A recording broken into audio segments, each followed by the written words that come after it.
Hello and welcome to the show. I am Kachi Ofyo, your host for the next hour of news, reviews, and the absolute best from exclusives. And of course, all of this is from the world of entertainment. You know it. This is Arise 360.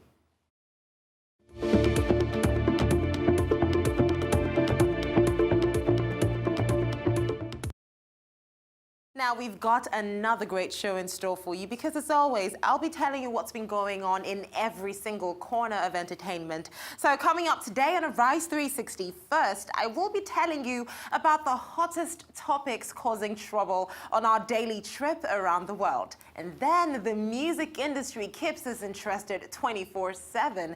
Today's stories will completely blow your mind away. Also on the show, I will be reviewing the latest events in theaters and galleries as we talk arts and culture.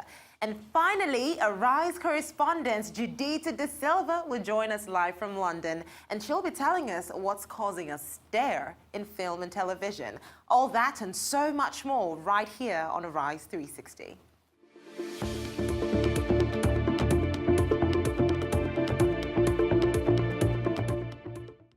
Okay, so you know we like to keep it fresh in Arise 360, so first off, let's take a look at some of those top stories that have made international headlines as we find out what has happened in a day around the world.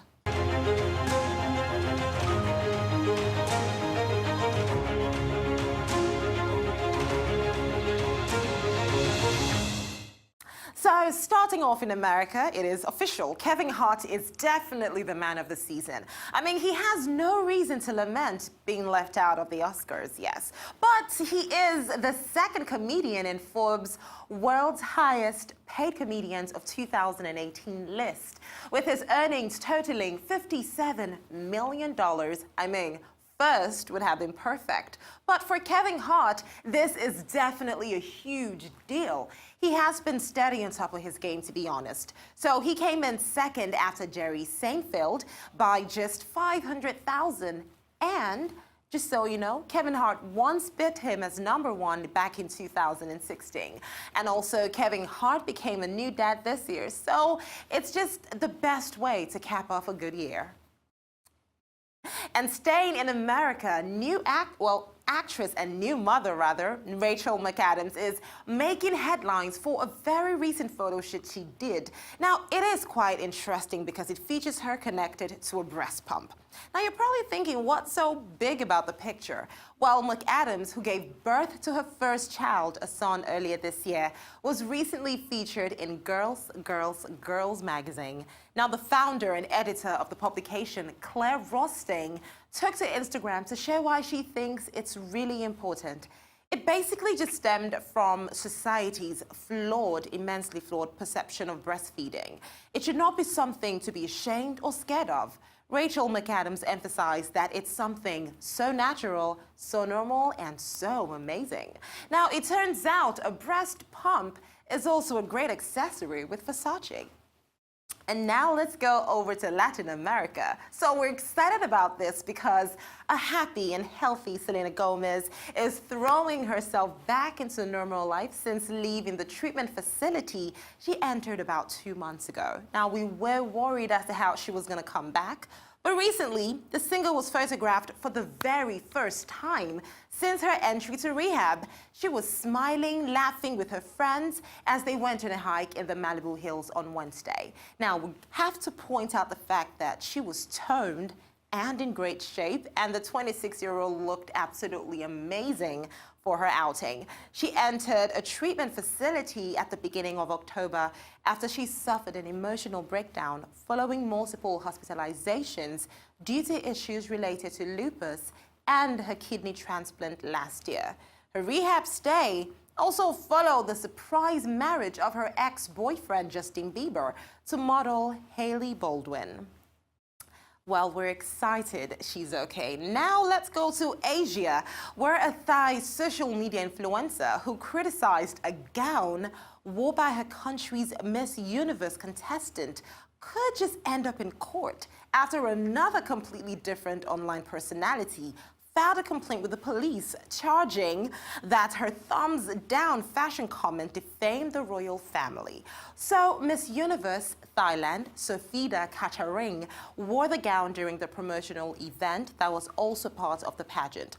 So, a businessman and politician said that he filed his complaint, which, by the way, is already being investigated by the police, after seeing a Facebook post by Wan Shalom. Now, this is a transgender woman who's completely just rubbished a blue dress designed by Princess Srivannavari.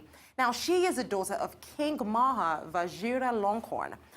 So Wan Shalom quickly deleted the critical post and apologized to the princess. So fingers crossed that, she doesn't get into too much trouble for this. But one thing we're not getting into any trouble for is going over to Australia, because over there, Miley Cyrus and Liam Hemsworth, yes, are reportedly getting ready to marry, but in a secret ceremony in Australia. So the US singer and her Australian fiancé have been in an on-again, off-again relationship for years. And they first got engaged back in June 2012. But after the couple lost their Malibu home, sadly, in the recent California wildfires, Miley and Liam want to make it official, turning the bad into the good. Now, the Wrecking Ball star apparently has big plans for the wedding. By the way, she wants it to take place on the beach, so we're excited about that.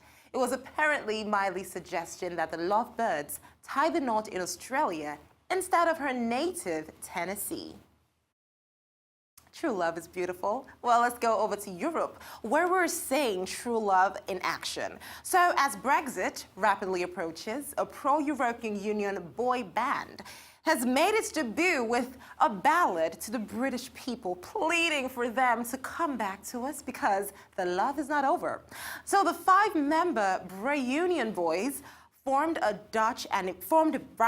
Dutch animation artist, launched the video of their first single, Britain Come Back. Now, this was in Amsterdam this week, and the creator, Julia Veldman, was working on a movie in New York when she heard that the British had voted in a referendum to leave the European Union. Now, it made her feel really powerless, and she said forming a boy band was a final, desperate, ultimate attempt to prevent Brexit before the departure date. Now, fingers crossed, fingers immensely crossed that, the song, the very lovely song, is enough to bring, the British back. Now, let's go over to the UK, where all of this trouble started. Now, after months of speculation, it finally seems that Meghan Markle's mom, Doria Ragland, will not be joining her daughter and son-in-law, Prince Harry, at Sandringham for Christmas. Well, past reports did, indicate that the 62-year-old had been invited to spend Christmas Day with the Queen and the rest of the royal family. And although her festive plans have not been confirmed by Kensington Palace, well, for the Duke and the Duchess of Sussex, it definitely has been confirmed. So, despite Doria's absence, it still would be, no doubt, an extra special Christmas for the royals, as it's Prince Louis's first Christmas, yes, very exciting, as well as Harry and Meghan's first as newlyweds. Now, this should be completely amazing because the Duke and Duchess of Sussex, well, will have their moments together as twos, as a family of twos, before welcoming their first child together in the spring of 2019. So, this definitely will be a very interesting Christmas. So, talking about interesting Christmases and love and celebration, in India, Priyanka Chopra and Nick Jonas don't want to stop with the celebrations, honestly. So they celebrated another wedding reception on Wednesday in Mumbai. And this was with family and friends.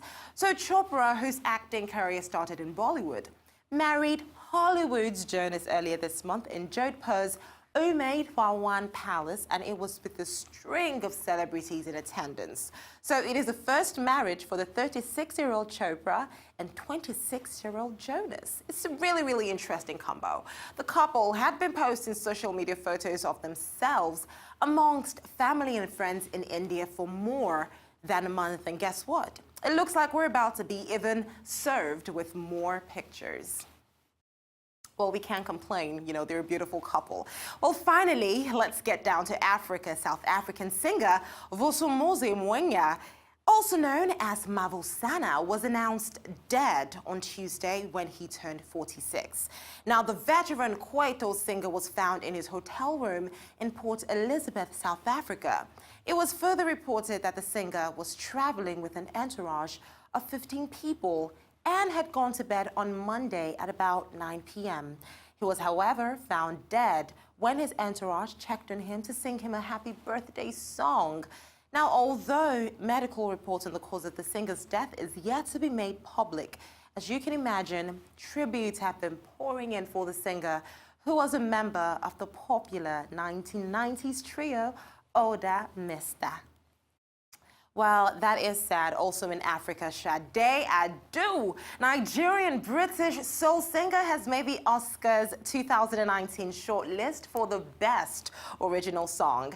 Now, having rested for 7 years, Sade blessed with 2018, having 2 new songs, Flower of the Universe and The Big Unknown, both for movie soundtracks. Now, the latter has been shortlisted for a nomination for Best Original Song at the 91st Academy Awards. So The Big Unknown, her second song in 2018, after a 7-year hiatus, was recorded for Steve McQueen's Widows. Amazing. So a 4-time Grammy Award winner, Adu has not attended an award show since 1985, although she won the Grammy for Best New Artist in 1986. And as you know it, that was our trip around the world.